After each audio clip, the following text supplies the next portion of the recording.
We call this press conference to express our utter dismay at several events that took place at an Applebees restaurant on the South Side Friday night.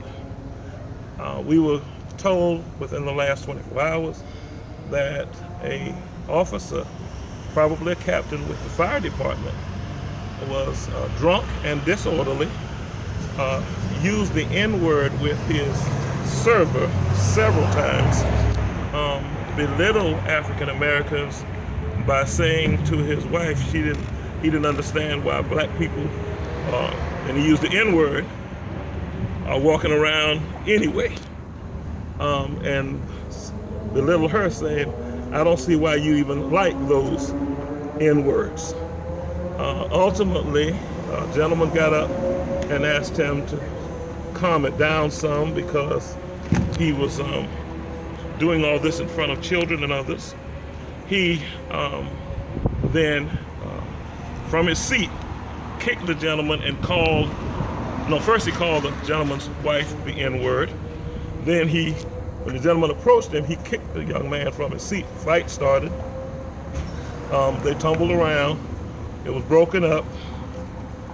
They went outside. The gentleman who was defending the waitress and his wife was at his car getting in to leave. The fire department personnel person went to his car, got a .40 caliber revolver, came and stood in front of this man's car and pointed it at his head. Police came. They do recognize that he was drunk and disorderly. It's in their report that he was uncooperative when they tried to search him and handle him. And they did go to the car and retrieve the .40 caliber handgun. Upon taking him in custody, they took him to our county jail, of course.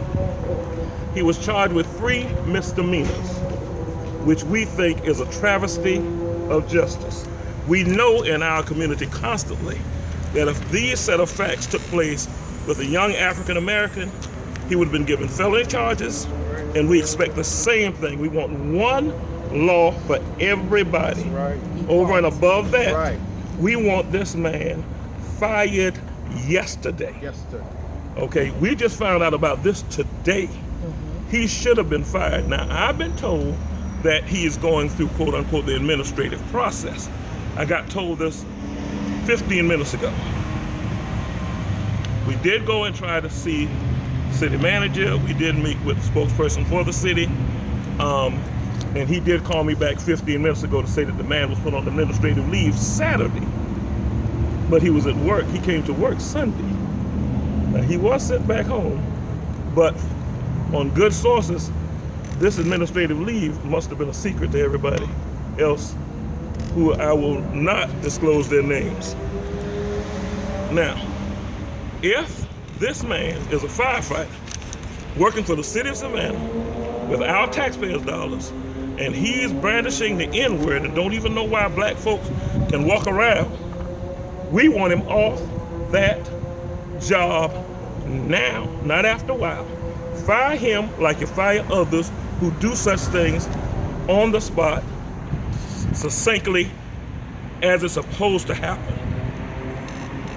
For the police officer to charge him with 3 misdemeanor charges is a loss of fidelity for people in the African American community, because we want one rule for everybody, what we call justice for all.